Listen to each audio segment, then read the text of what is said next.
कल रिटायर हो रहे हैं? कल, हाँ कल रिटायर हो रहे हैं। माँ का सपना था, माँ तो नहीं है इस दुनिया में, अब एक बेटा है वो भी विकलांग है। हमारे साथ नंदलाल जी हैं जो कल रिटायर हो जाएंगे, ये ड्यूटी नहीं कर पाएंगे बतौर सरकारी शिक्षक। खुशी इस बात की है कि इनको नियुक्ति पत्र मिला है और दुख इस बात की है कि बहुत देर हो चुकी है अंतिम इच्छा था कि एक दिन हमको ड्यूटी करवा दीजिए। हाँ एक दिन भी हमको ड्यूटी करा दीजिए, मतलब सुकून मिल जाता है मन को। मन, हाँ मन को शांति मिलता। चलिए हमने प्रयास किया, एक दिन नौकरी किया। रांची के खेलगांव में सहायक आचार्य के 1042 अभ्यर्थियों को नियुक्ति पत्र मुख्यमंत्री हेमंत सोरेन ने सौंपा। 1042 जो अभ्यर्थी हैं वो आज खुश हैं, लेकिन उनमें से कुछ ऐसे हैं जो आज खुश होकर भी उदास हो गए हैं। हमारे साथ नंदलाल जी हैं जो कल रिटायर हो जाएंगे, ये ड्यूटी नहीं कर पाएंगे बतौर सरकारी शिक्षक। खुशी इस बात की है कि इनको नियुक्ति पत्र मिला है और दुख इस बात की है कि बहुत देर हो चुकी है। कल ये रिटायर हो रहे हैं और शायद अब इनको पेंशन मिले, लेकिन नंदलाल जी की जुबानी ही समझते हैं कितना तकलीफ हो रहा है। बहुत तकलीफ है जिसको बयान नहीं कर सकते। क्या तकलीफ है? तकलीफ नहीं है, 20 साल हम लोग 2013 में 2013 और 2016 दोनों बार टेट पास किए हैं, लेकिन सरकार की ये नीति के चलते हम लोग आज भोग रहे हैं। तो आप कल रिटायर हो रहे हैं? कल, हाँ कल रिटायर हो रहे हैं। विचलित है, कोई उपाय भी नहीं है। हम तो रिक्वेस्ट किए कि सर कल जिला वाला से जो थे उनसे कि हमको कल योगदान करा दीजिए, किसी भी हालत में। बोला नहीं हो पाएगा। मतलब आपकी इच्छा है, मतलब एक तरह से कहे अंतिम इच्छा है। अंतिम इच्छा था कि एक दिन हमको ड्यूटी करवा दीजिए। हाँ एक दिन भी हमको ड्यूटी करा दीजिए, मतलब सुकून मिल जाता है मन को। मन को शांति मिलता। चलिए हमने प्रयास किया, एक दिन नौकरी किया। तो क्या कहेंगे, घर वाले क्या बोल रहे हैं? क्या बोलेंगे घर वाले, माँ का सपना था, माँ तो नहीं है इस दुनिया में, अब एक बेटा है वो भी विकलांग है। एक बेटा छोटा है, हम लोग 4 जन है, पत्नी है। कमाने का मात्र एक जरिया हम ही थे, अब वो भी नहीं। कमाने का एक जरिया आप ही थे घर में। अब क्या सोच रहे हैं आप, क्या करेंगे? कुछ तो करने होगा, जीवन को आगे बढ़ाने के लिए कुछ ना कुछ तो करने होगा, चाहे जैसा भी कोई काम हो करेंगे। जब तक आप जैसे 1-2 और हैं, मतलब जिनकी जो रिटायर कर चुके हैं। तो रिटायर करने के बाद उनको मिला नियुक्ति पत्र। रिटायर हो चुके हैं। हाँ रिटायर हो चुके हैं बेचारा।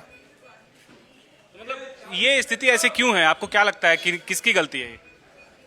सरकार की गलती हम मानते हैं, लेट किया इन्होंने। 23 जून 2025 को काउंसिलिंग हुआ रांची में, और रिजल्ट एक बार मैंने 3 बार में फेज बाय फेज रिजल्ट होने का 5 महीना बीत चुका है, तब नियुक्ति पत्र दे रहे हैं। तो सरकार की गलती नहीं तो किनका गलती मानेंगे सर? तो जैसे पिछली सरकार की भी तो इसमें चूक हो सकती है, मतलब जो पिछली सरकार नहीं, सरकार की ही नियुक्ति। ये भी तो लेट की।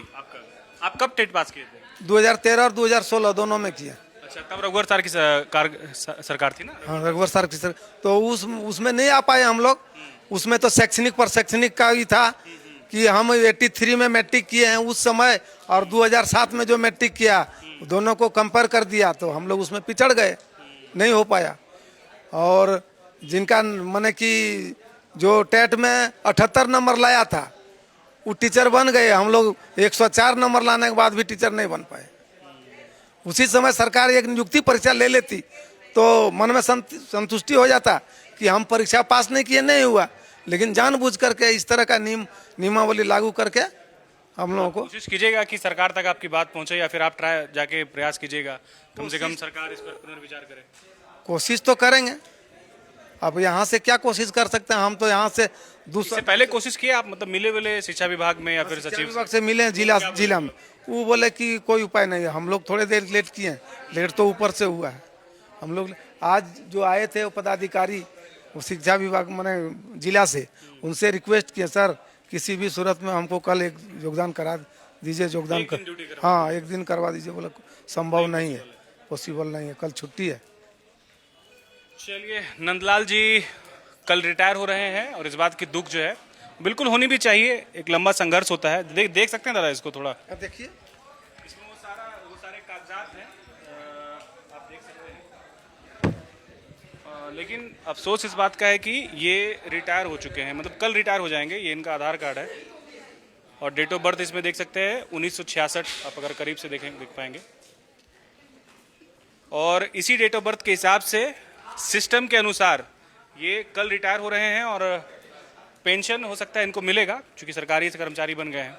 लेकिन फिर भी एक उम्मीद ये है कि सरकार एक दिन जो है इनको इनसे नौकरी करवा ले या फिर बतौर सहायक आचार्य शिक्षक के तौर पे जो है ये एक दिन काम कर ले, ये ऐसा उम्मीद कर रहे हैं। अब देखते हैं कि सरकार क्या कहती है, लेकिन फिलहाल शिक्षा विभाग की तरफ से ये कह दिया गया है कि ये पॉसिबल नहीं है।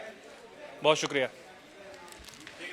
जहां 27 वर्षों के सफर में 17,000 से भी अधिक छात्रों ने डॉक्टर एवं इंजीनियर बनकर भरे सफलता की ऊंची उड़ान, जहां साधारण छात्र भी झारखंड टॉपर्स बनकर बना रहे इतिहास। दूरदर्शी शिक्षाविद श्री विपिन सिंह के मार्गदर्शन में मेडिकल एवं इंजीनियरिंग के लाखों छात्रों के लिए आशा की किरण के रूप में गोल nation's leading institute. Biom institute NEET की तैयारी के लिए एक भरोसेमंद नाम। यहाँ अनुभवी फैकल्टी, स्मार्ट क्लासरूम और बेहतरीन टीचिंग मेथड से स्टूडेंट्स को मिलती है मजबूत तैयारी। यहाँ हर स्टूडेंट को मिलता है पर्सनल गाइडेंस और डाउट क्लियरिंग का पूरा सपोर्ट। नीट 2027 और 28 के लिए फेज 2 बैच 30 अप्रैल से शुरू हो रहा है। आज ही बायोम इंस्टीट्यूट से जुड़े और अपने डॉक्टर बनने के सपने को दे सही दिशा। बायोम इंस्टीट्यूट सिर्फ मेडिकल प्रिपरेशन का संस्थान। काम की तलाश है, भरोसेमंद नौकरी चाहिए, जुड़िए एनजी के साथ, जहां श्रमिक सबसे पहले। 12 घंटे की ड्यूटी, हर दिन 3 समय का खाना, मुफ्त रहने की सुविधा, आपकी सुरक्षा के लिए इंश्योरेंस, ओवर टाइम का लाभ, पीएफ सीधा क्लाइंट से, समय पर पूरा वेतन और जरूरत पड़ने पर एडवांस पे। एएनजी मैन पावर सॉल्यूशंस, सम्मान के साथ काम, भरोसे के साथ कमाई।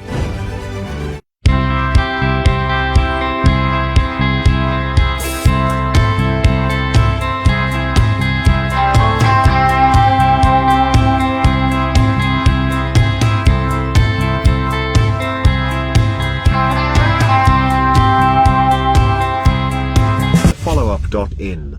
Like, share, and subscribe. www.thefollowup.in